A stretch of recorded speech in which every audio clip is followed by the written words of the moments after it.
Today we're talking about Tsundere characters that messed around, melted our hearts, and made us big fangirls. Before we get into it, don't forget to drop a like, and if you're new here, do well to hit the bell icon and subscribe for more content like this. Number 10 on the list is Misaki. Misaki is the council president who keeps the boys under her wrath and doesn't tolerate the slightest absurdity.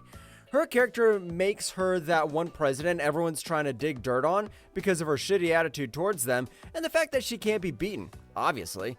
Her presence in the hallway is enough to make boys scram like little girls dressed in skirts while running with high-pitched voices.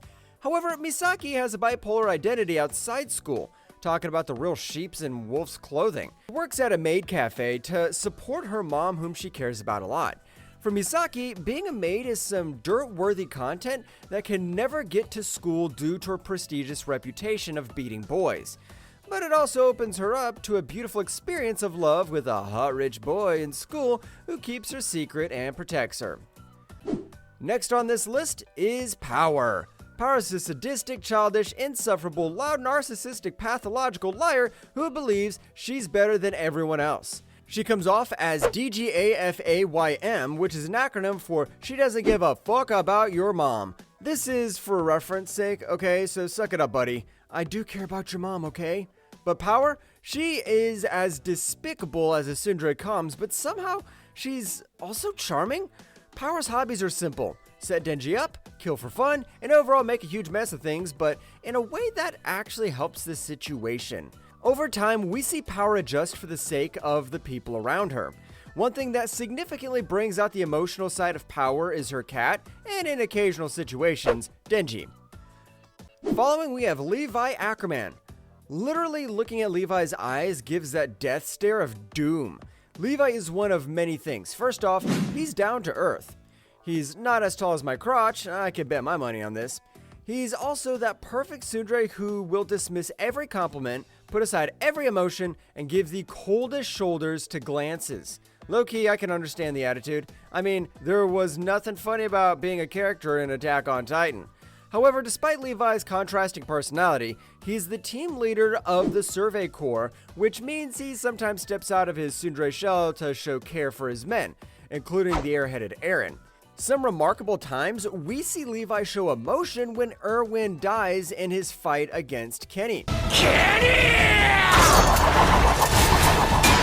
Vegeta comes in at 7th place. Vegeta is the aggressive, loud, proud, and merciless prince of the Saiyans. Safe to say he contributes to the world's noise pollution. Despite the features just listed, the word prince should give away Vegeta's personality in a nutshell. He's a crackhead who would destroy anyone in an instant and get away with it because he's just that guy, and I'm not. Over the series, Vegeta shows almost zero growth development because he's too short.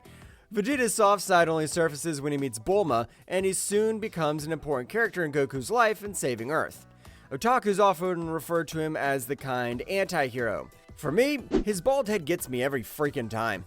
Next, we have Kyo. Kyo is just a pretty boy without manners, like when you order a hot dog that doesn't come with sausage and the treats don't make sense. Yeah, I don't know if that reference makes sense, but I think you get the picture. It's sad because these bad guys always get the girl while the good guys are left to suffer, as they should.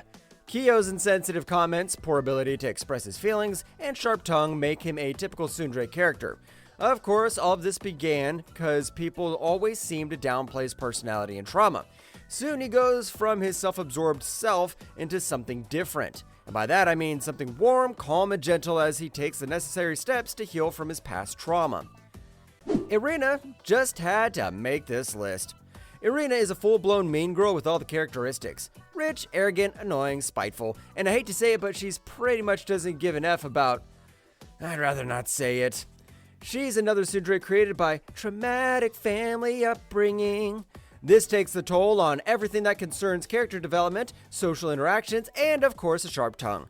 I mean, there's nothing farther from being an egocentric girl when you're raised by an egocentric father just because you come from a prestigious home and suddenly everyone that surrounds Irina feels like filthy buzzing flies. While initially hating the idea of romance and how blah it sounds, it turns out she gets off her high horse for Soma's sake. Making the top 4 is Rin. Tsunderes often come off as selfish characters who think the world revolves around them. For Rin, she's cold on the outside but is actually a softie who loves her friends and would do anything for them. She's one powerful yet cunning character who carries a heavy burden within her, and sometimes it makes her snappy. Shut up already!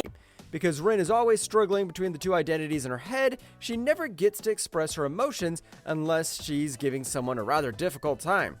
Her sense of justice stops her from becoming a cold-killing mage like her father, and only then do we see the sweetheart beyond all that feistiness. Next we have Inuyasha. Inuyasha is the perfect tsundere character, but is also a big baby inside. He's as stubborn as a dog, nags like a little girl, and has only negative comments and will never subject himself to a female, but finds himself being controlled by his human partner, Kagome. Despite his rash personality and snobbish attitude, he shows care for the people in his space and will go to any lengths to protect them. In an interesting turn of events, his love interest is also a tsundere, so his life takes a wild turn, which has the two butting heads in every episode.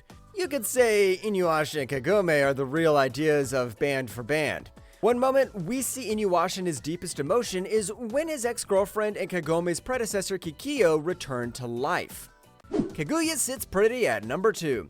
Kaguya is an anime example that rich parents need to stop putting so much pressure on their kids. I mean, the boys should be learning how to score with Messi on the PS5, not learning about stocks and advertising.